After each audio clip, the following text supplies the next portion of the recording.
channel. My name is Jenny and I'm here today to give you my October TBR, including Victober and LGBTQ+ History Month. So this year, because I wanted to read in such a kind of wide array during October, I didn't dedicate my TBR exclusively to Victober reads. I just can't be exclusive at this time in my life with books. So I decided to mix it up. In Canada, October is also LGBTQ+ History Month, and I had several books that I wanted to read in that area. So my TBR is a mixture. So I'm going to start off with my books from Victober and then transition into my LGBTQ+ History Month books. And then there's one more book that does not fall into, or two that don't fall into either category, and I will talk about those too. Okay, so my Victober TBR this year is not going to follow the prompts. I'm being very rebellious. I've had a lot of reading around the BookTube Prize this year, and I don't want any more restrictions on what I'm reading. So I have got 3 specific to Victober, 2 nonfiction and 1 fiction. Last year I read Wives and Daughters by Elizabeth Gaskell, and this year I'm going to read North and South by Elizabeth Gaskell. I enjoyed Wives and Daughters quite a bit, but judging by the fact that this book has a little bit more commentary on the Industrial Revolution and a little bit more commentary on, you know, political, economic situations going on at the time, I think this one might be more up my alley. So I am going to be exploring North and South and see if I want to read further into Elizabeth Gaskell. Last year I read Eminent Victorians by Linton Strachey, which was not in and of itself a Victorian book, but was written about Victorians. And I read about Florence Nightingale in that book and became very, very fascinated. So I purchased this book, which is Florence Nightingale, The Courageous Life of the Legendary Nurse by Catherine Reef. And it is lovely. It is a lot of great illustrations. I think it's more of a YA focused narrative, but I think that's fine because what I was interested in learning more about Florence and, you know, just experiencing more about her as a person in the Victorian era. And stay tuned during October because I'm going to have a very special video coming out around kind of Florence Nightingale themed, and I'm excited to film that and put that up soon. And the second non-fiction book that I'm going to be reading in Victober is The Wonderful Adventures of Mrs. Seacole in Many Lands by Mary Seacole. And it's very hard to, there you go. So Katie from Books and Things actually also just purchased this little book. It's a beautiful little edition. The pages are very tiny and very thin. But when I heard about Mary Seacole, I just felt like I had to get this book instantly. So, who was Mary Seacole, you ask? She was also a nurse during the same time period as Florence Nightingale. And obviously, she was of Jamaican descent, I believe Jamaican and Scottish descent.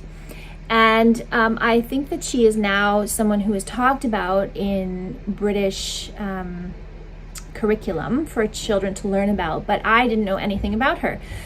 She was actually rejected by Florence Nightingale. She wanted to join Florence Nightingale's nurses in the Crimea, and she was rejected. And so I'm very interested in hearing her story. She wrote this book about her life herself.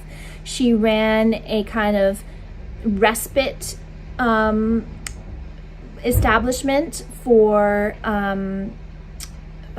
the soldiers in the Crimea. So it was like a house where they could come and get a nice meal and get some comfort and some care away from the war. And I'm really, really interested in learning more about her life and how she kind of crosses over with Florence Nightingale. And so this will be coming up for my reading in Victober. Okay, so the final Victorian read that I'm going to be reading is The Picture of Dorian Gray by Oscar Wilde. This is Oscar Wilde's only novel. Last Victober, I read a collection of his short stories, or I listened to a collection of his short stories, and I absolutely loved it. And I'm very interested in reading his novel and delving back into the world of Oscar Wilde. And this book is about narcissism, it's about art, and I don't know that much more about it but that. And that is by design. I don't want to know too much about the plot before I go in, but I've obviously heard great things about this book. And this book also crosses over into LGBTQ plus History Month because Oscar Wilde was a gay man and suffered greatly for his sexuality, unfortunately. And so I'm very, very interested to read this and have it cross over into that area for LGBTQ plus History Month. So that is the next category I'm going to chat to you about.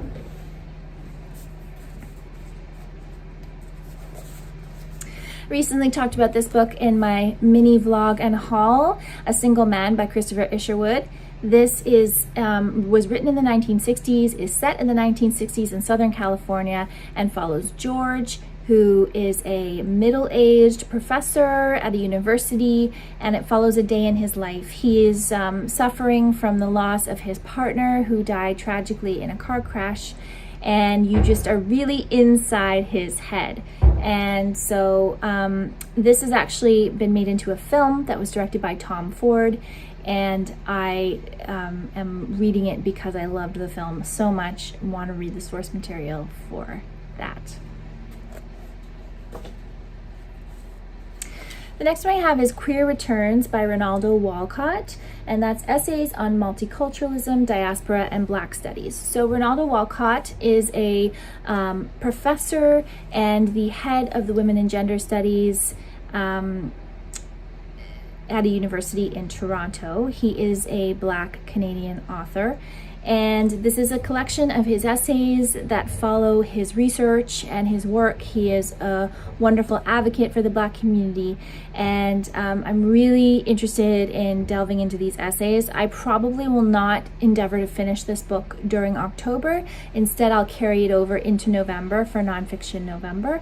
But yeah, I'm really interested in learning about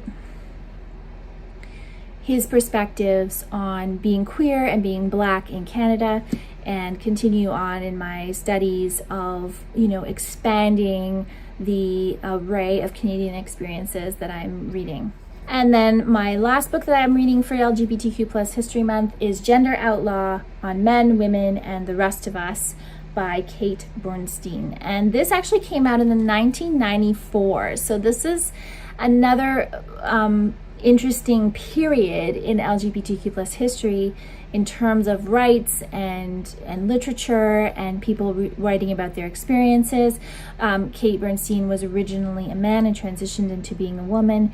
And so I'm very interested in understanding the kind of breadth of LGBTQ plus experience over many decades, not just now, not just then, but over the span of time. So I believe Kate Bernstein is a performer and artist, and so she approaches her story with a lot of humor, but also a lot of frank honesty around transitioning, and also exploring the themes around non-binary, transgendered, and all the different definitions and what that means to her.